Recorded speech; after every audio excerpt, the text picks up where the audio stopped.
Welcome to அன்பு Sudha kitchen. இன்றைக்கி நாம் வஞ்சிர மீன் குழம்பு எப்படி வைக்கிறதுன்னு பார்க்கலாம் வாங்க.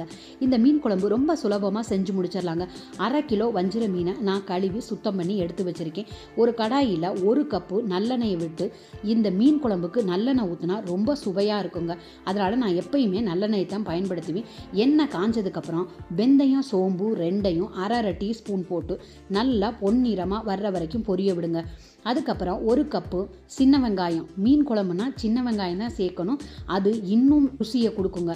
அதனால் சின்ன வெங்காயத்தையும் நல்லா பொன்னிறமாக வர்ற வரைக்கும் நல்லா பொரிய விடுங்க. அது கூட 1 கைப்பிடி பூண்டையும் சேர்த்து நல்லா பொன்னிறமாக வதக்கி எடுத்துக்கோங்க. இது கூட கருவேப்பிலையும் சேர்த்து வதக்கிக்கணுங்க. நல்லா பொன்னிறமாக வர்ற வரைக்கும் வதக்கினதுக்கப்புறம் கனிஞ்ச 3 தக்காளி. இந்த தக்காளி புளிப்பு சுவைக்கு நல்லதுங்க. மீன் குழம்புனா உப்பு, புளி, காரம் இது 3ம் கரெக்டாக இருந்துச்சுனாவே சூப்பராக இருக்குங்க.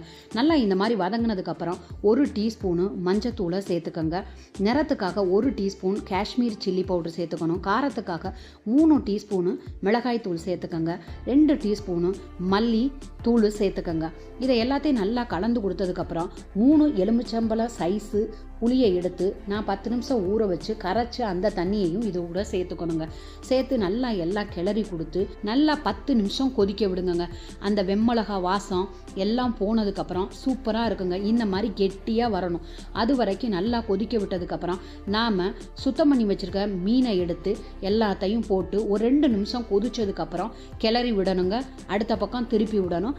நல்லா இந்த மாதிரி கொதிச்சு இறக்கணும்னா ரொம்ப சூப்பராக இருக்கும். மீனை போட்டதுக்கப்புறம் ஒரு 20 நிமிஷம் மிதமான தீயில் கொதிக்க விடணும். அப்போ தான் அந்த உப்பு, புளி, காரம் எல்லாம் போய் சேரும். நான் சின்ன வயசுலலாம் இருக்கையில் எங்கள் அம்மாவெல்லாம் நம்ம அம்மியில் அரைச்சி சூப்பராக வைப்பாங்க.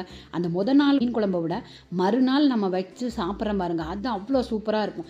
இதுக்கு சாதம் மட்டும் உதிரி உதிரியாக ஒரு சோரோட தொடாமல் இருக்கணுங்க. அந்த மாதிரி வடித்து இந்த மீன் குழம்பை வச்சு சாப்பிட்டோம்னா அவ்வளோ சூப்பராக இருக்குங்க. இன்னும் எங்கள் அம்மா சமைச்சு கொடுத்தது நாக்கில் அப்படியே நிற்கிதுங்க. அந்த மாதிரி சமைக்கணும். ஆனால் நம்ம இப்போ அந்த வசதியெல்லாம் இல்லை. அம்மியில் அரைச்சி செய்கிற அளவுக்கு நமக்கு நேரமும் இல்லாதனால இப்போ மிளகாத்தூள் தான் வைக்கிறோம். அதே சுவைக்கு வந்தாலும் கூட அம்மியில் அரைச்ச சுவையை எதுக்குமே ஈடு இணையே இல்லைங்க. இது உங்களுக்கு பிடிச்சிருந்துச்சுன்னா லைக் பண்ணுங்கள், ஷேர் பண்ணுங்கள், சப்ஸ்கிரைப் பண்ணுங்கள். மீண்டும் சந்திப்போம். நன்றி.